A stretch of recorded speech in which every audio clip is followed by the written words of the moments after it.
rugby. Let's put it mildly. I mean, Celtic, as we knew right from the start, would be at it.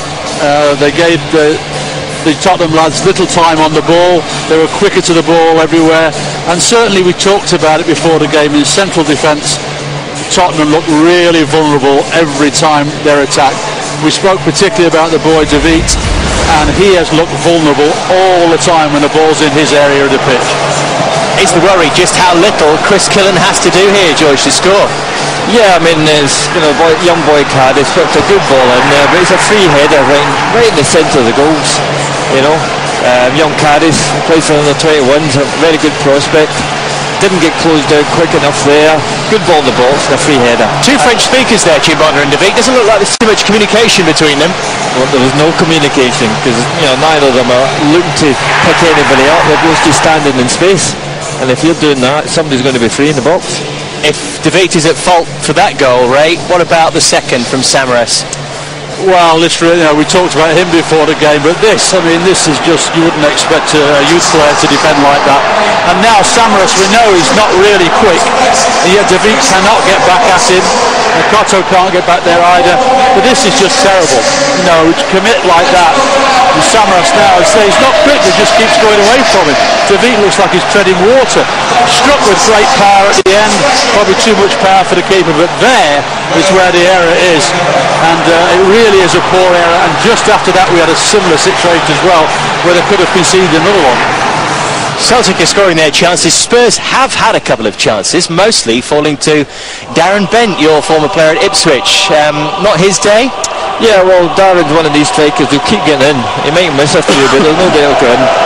This opportunity is on his weaker side, and he just struck it, and the keeper's made a decent save, and he's went straight at him. Another day it may have went through his legs.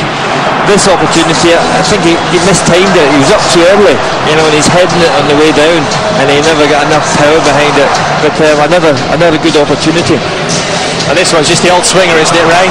It is, yeah. I think he saw it late. I think he probably thought that Huddleston was going to try and pull it down. Saw it a little bit late. I just swung at it. No real commitment, and obviously high over the top of the bar. But at this level, it is an opportunity. I'm sure that Celtic fans will be thrilled with what they've seen. Unless Spurs 3, they'll be going home with the first Wembley Cup.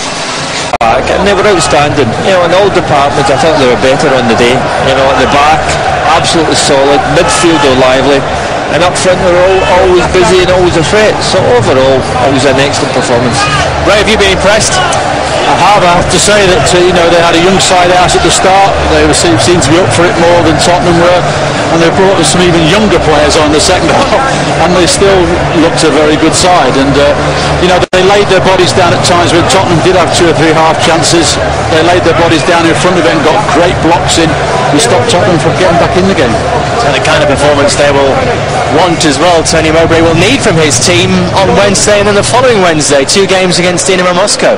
Yeah, I mean, it's early stage for Tony's manager. Now he's been able to have a look at his whole squad, and as I said previously, there's a lot of competition when you think they've got 3 Scottish internationals not fit yet. So overall, we'll be pleased. It'll be 1 game at a time. He was over to Russia yesterday to see Torpedo play. They'll win to Wednesday's game with a lot of confidence and a big support behind them. And up they go to collect their first trophy of the season. Let's get back to Davy and Roll.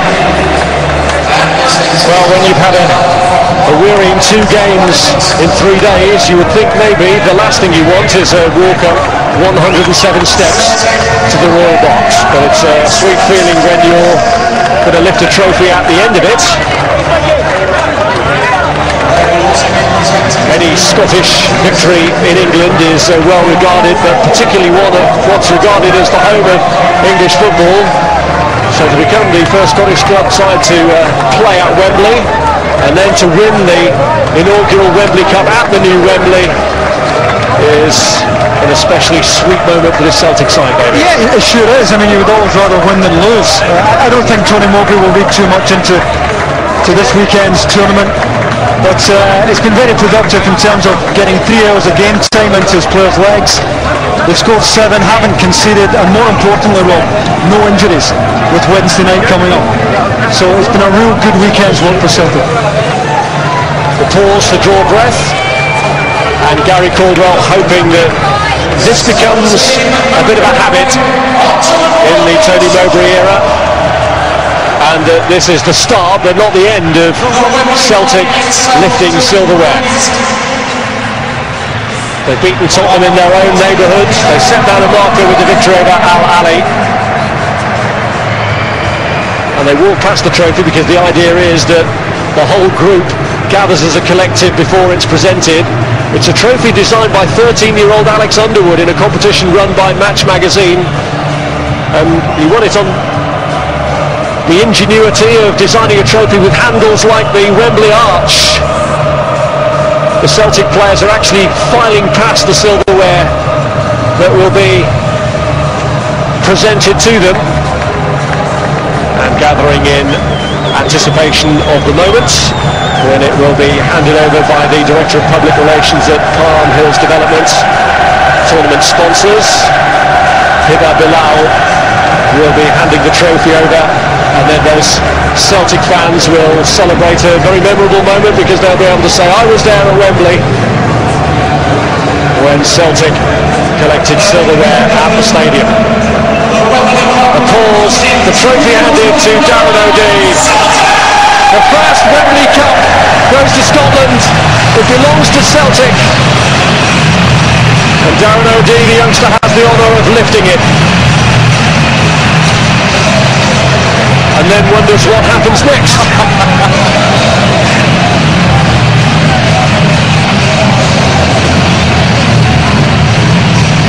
And of course, the hope for them has to be that this is just the beginning. Yeah, the significant thing for me, Rob, is that we've seen so many youngsters in the Celtic squad today. You know, Paul Caddis was magnificent for the first goal. We've seen young McGowan, Conroy, Ferry, McGinn. And Celtic are no longer in a position where they can go and spend £6 million on a Chris Sutton or a Neil Lennon. They have to bring their own players through. And I think it's very encouraging, the type of kids that we've seen performing here for the club today. Bodes very well for the future. Darren O'Dea himself is just 22 years of age. He actually played a big part in Celtic getting their only silverware of last season when he scored in the League Cup final, he and Aidan McGeady. They missed out on what they would regard as the big prizes, the League and the Scottish Cup. And the hope for Gary Caldwell and the rest of the team is that this is an omen for what is to come. It is an encouraging start, but it is only a start. It's laying down roots for a long season ahead, a season that moves up a big notch on Wednesday. Absolutely crucial that they get into the group stages of the Champions League, but that is going to be a difficult task, make no mistake about it, over two legs against Dinamo Moscow. But they've recorded comprehensive victories in these two games, and they still get a win, but they deserved it. Two outstanding performances, but as David Coleman says, you won't get too carried away with it. It's pre-season and the big one comes on Wednesday, but very encouraging signs throughout the side, the youngsters, the experienced players. For me, Gary Caldwell outstanding again, Sean Maloney. So hopefully they keep bringing these youngsters through, because that's the way forward for people in Scotland. Davey also said this becomes a familiar habit. Maybe winning trophies is just that. Ray and George and myself are here through till 7 o'clock this evening. Remind you